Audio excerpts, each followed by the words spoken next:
नमस्कार साथियों, स्वागत है आप सभी का आपके अपने प्यारे मल्टीपर्पज चैनल परीक्षा निकेतन यूनिक जर्नी ऑफ डेस्टिनेशन में। और एसएससी एमटीएस 2023 के एग्जाम के लिए हमारी जो प्रीवियस ईयर सीरीज है वो लगातार चल रही है और हम लोग उसी क्रम में आज डिस्कस करने जा रहे हैं 5 अक्टूबर 2017 शिफ्ट 2 के इंग्लिश के 25 क्वेश्चन और ये हमारा 15वां सेट है। तो बढ़ते हैं आज के अपने पहले क्वेश्चन की ओर, देखते हैं पहला क्वेश्चन क्या है हमारा। आपके सामने डेली के जैसे यहाँ पे सेंटेंस को दिया गया है और सेंटेंस को 4 भागों में बांटा गया है। बताना है आपको सेंटेंस के किस पार्ट में एरर है, ठीक है।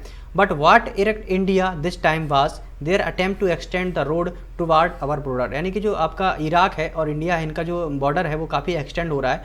तो और किसकी ओर, हमारे बॉर्डर की ओर एक्सटेंड हो रहा है। तो टुवार्ड यहाँ पे प्रपोजन सही नहीं आएगी, यहाँ पे टुवार्ड के स्थान पर टुवार्ड्स होना चाहिए था, ठीक है। तो ये टुवार्ड्स होगा, इस कारण से ऑप्शन सी में हमारी गलती है।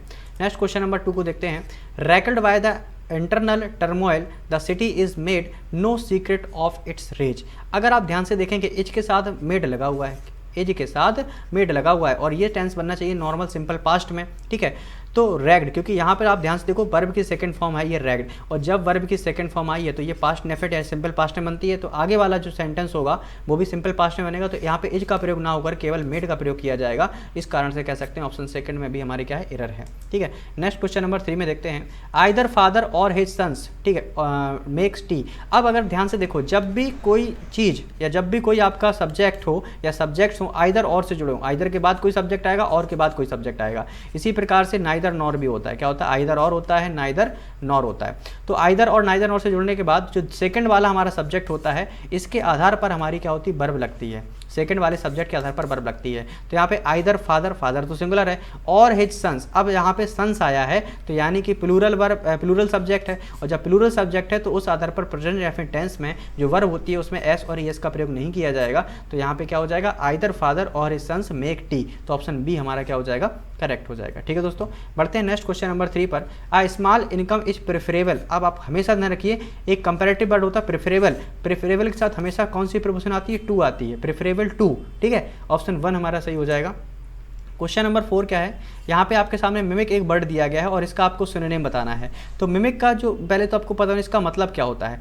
तो सीधा सीधा इसका मतलब होता है कि आप किसी की मिमिक्री कर रहे हैं या किसी का बोल सकते हैं कॉपी करना, मिमिक्री उसी से वर्ड बना है, ठीक है। तो यहाँ पे इमिटेटर वर्ड ज़्यादा बेटर होगा क्योंकि इसका मतलब होता है किसी के बिहेवियर को आप अगर कॉपी करते हैं उसी को मिमिक कहते हैं। तो मिमिक्री या इमिटेटर, तो ऑप्शन डी हमारा क्या हो जाएगा, सही हो जाएगा।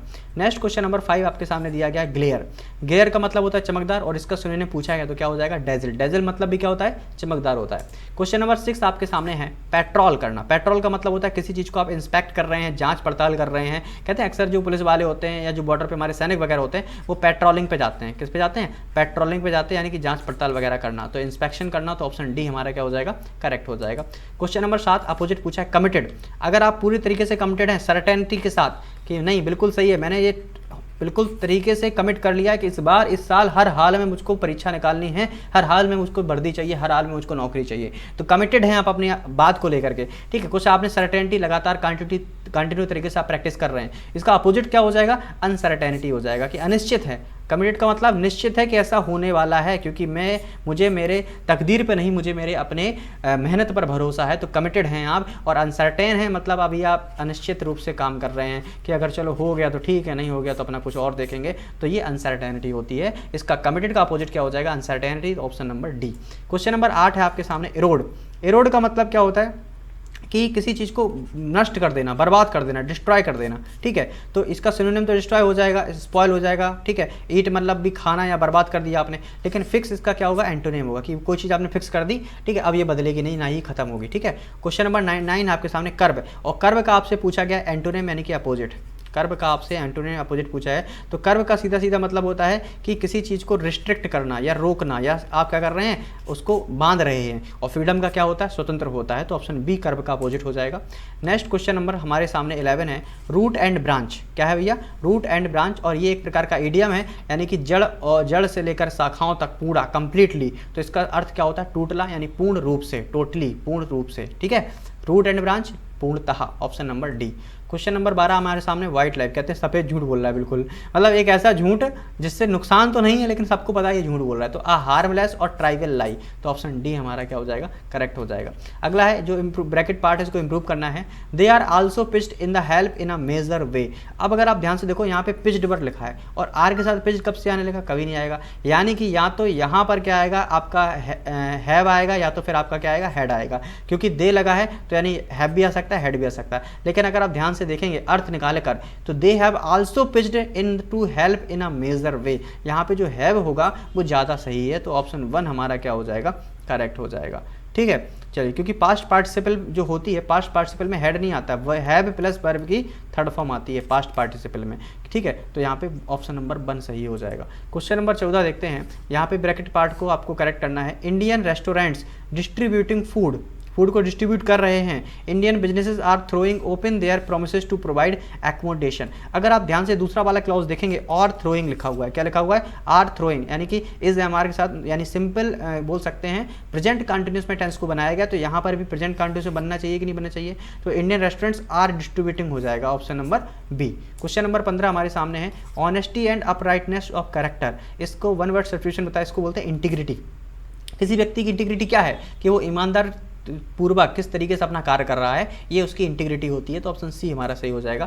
Question number 16, the murder of one's mother, अपनी माता की हत्या करना, मैट्रिसाइड, पिता की हत्या करना, पैट्रिसाइड, ठीक है, और खुद की हत्या करना, सुसाइड। ठीक है, इस आधार पर जर्मिसाइड, कीटाणुओं की हत्या करना, ये बहुत सारे आपके साइट्स होते हैं, डेथ्स होती हैं, इनको अलग अलग, ये काफ़ी चर्चा में कई बार प्रीवियस में पूछी भी गई हैं ये। ठीक है, इसकी हम एक सेपरेट वीडियो बना देंगे जल्दी ही। क्वेश्चन नंबर 17 हमारे सामने है, यहाँ पे आपको स्पेलिंग इटिक्वेट की बतानी है। इटिक्वेट की करेक्ट स्पेलिंग क्या है, तो इटिक्वेट की होती है ETIQUETTE। ठीक है, तो ऑप्शन नंबर जो हमारा बी होगा वो करेक्ट हो जाएगा। क्वेश्चन नंबर 18 हमारे सामने, यहाँ पे एलिजिबल की स्पेलिंग पूछी गई है, ELIGIBLE। बच्चा इसकी स्पेलिंग जानता है, ऑप्शन 1 हमारा सही हो जाएगा। क्वेश्चन नंबर 19 में पैराजम्बल है, द गोरखाज, ये आपके सामने सब्जेक्ट दे दिया। अब जब सब्जेक्ट दे दिया है तो इसके बाद क्या आएगा, वर्ब आएगी, तो द गोरखाज, इंडिया वर्ब नहीं है, बैटल वर्ब नहीं है, मेड वर्ब है, तो द गोरखाज मेड, यानी पी से स्टार्ट होगा, और पी से स्टार्ट हो रहा है या तो पहला होगा तो चौथा होगा, तो ये दोनों तो खैर गलत हो गए।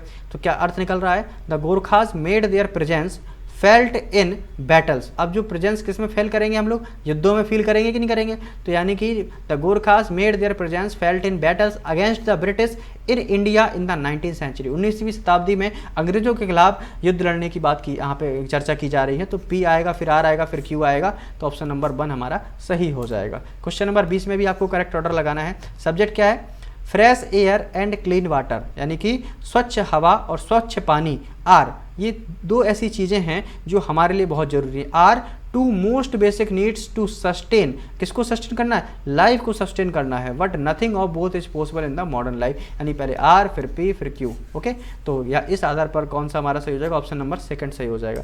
अब 21 से लेकर 25 तक आपके सामने क्लोज टेस्ट है, आपको सही अर्थ लगा करके बताना है। Technology these days has advanced our life style, यानी कि तकनीक ने इस समय हमारे लाइफ स्टाइल को क्या कर दिया, एडवांस कर दिया है। थिंग्स हैव बिकम सो, यानी कि जिससे जो चीज़ें हैं वो क्या हो चुकी हैं, डिफिकल्ट हो चुकी हैं या आसान हो चुकी हैं, वेरी गुड, आसान हो चुकी हैं। ठीक है, तो things have become so easy, तो ऑप्शन 1 हमारा क्या हो जाएगा, करेक्ट हो जाएगा, क्योंकि टेक्नोलॉजी से हमें चीज़ें आसान हो जाती हैं। अगला क्या है, technology is being used everywhere and in everything, जो टेक्नोलॉजी है हर जगह इस्तेमाल की जा रही है, हर तरीके से। Each of them have their own versions, अपने अपने तकनीक हैं, even with more advanced app, कुछ नई नई अपने एडवांस्ड ऐप हैं। सच डिवाइसेस हेल्प अस, और ये जो डिवाइसेस हैं ये क्या करती हैं, फिनिश करती हैं हमारे काम को, या कौन सा काम, finish off work, class of work होगा या लोड्स ऑफ वर्क होगा, काम का जो हमारे ऊपर लोड है उसको फिनिश करती हैं, तो finish loads of work with ease, आसानी से। But using such devices even in fields of education might affect the habits of student, लेकिन जब इस प्रकार की जो डिवाइसेस का प्रयोग अगर एजुकेशन के फील्ड में किया जाएगा तो इससे जो बच्चों की आदतें हैं वो बिगड़ जाएंगी। ठीक है, schools have started introducing the idea of using tablets, आजकल स्कूलों में टैबलेट्स को इंट्रोड्यूस किया गया है, फॉर टेकिंग डाउन नोट, जैसे डाउन नोट आसानी से बनाया जा सके, राइटिंग सिंपल टेस्ट, आसानी से टेस्ट को इंक्लूड किया जा सके। ठीक है, एंड देयर प्रोजेक्ट, और उनके जो प्रोजेक्ट्स हैं उनको बनाया जा सके। कैसे प्रोजेक्ट बना सकते हैं, सस्टेनिंग या फिर आपका कंप्लीटिंग प्रोजेक्ट को कंप्लीट करने के लिए। ठीक है, completing the projects, this gets the mind of student completely in technology, जिससे जो बच्चों का दिमाग है पूरी तरीके से टेक्नोलॉजी पे डिपेंड हो चुका है। And they tend to forget the use of books, और वो किताबें हैं उनका इस्तेमाल करना पूर्णतः भूल चुके हैं। ठीक है, earlier student did not have the idea of using internet to browse information about different topics. पुराने स्टूडेंट को इस प्रकार का आइडिया नहीं था कि कैसे इन्फॉर्मेशन को ब्राउज करना है अलग अलग टॉपिक्स को लेकर के, विच resulted in very good vocabulary, जिससे उनकी जो वोकेबलरी है काफ़ी मजबूत हुआ करती थी क्योंकि याद करना पड़ता था। But students these days do not have much of a, लेकिन इतनी अच्छी गुड वोकेबलरी इस समय आप अगर नहीं देख पाएंगे, क्योंकि सब लोग को कोई भी प्रॉब्लम फंसती है वो तुरंत गूगल पे सर्च कर लेते हैं, उसका आंसर ले लेते हैं, याद करने की आवश्यकता ही नहीं पड़ती है। तो जो इस समय वर्तमान में जो वोकेबलरी है वो थोड़े वीक होती चली जा रही है। तो ये हमारे 25 क्वेश्चन समाप्त हो गए। तो बहुत ही कम समय में ये भी हमने 25 क्वेश्चन समाप्त किए। तो आप लोग अपना सपोर्ट बिल्कुल बनाए रखें। मिलते हैं अपने नए प्रैक्टिस सेशन के साथ, तब तक के लिए टेक केयर, बाय बाय।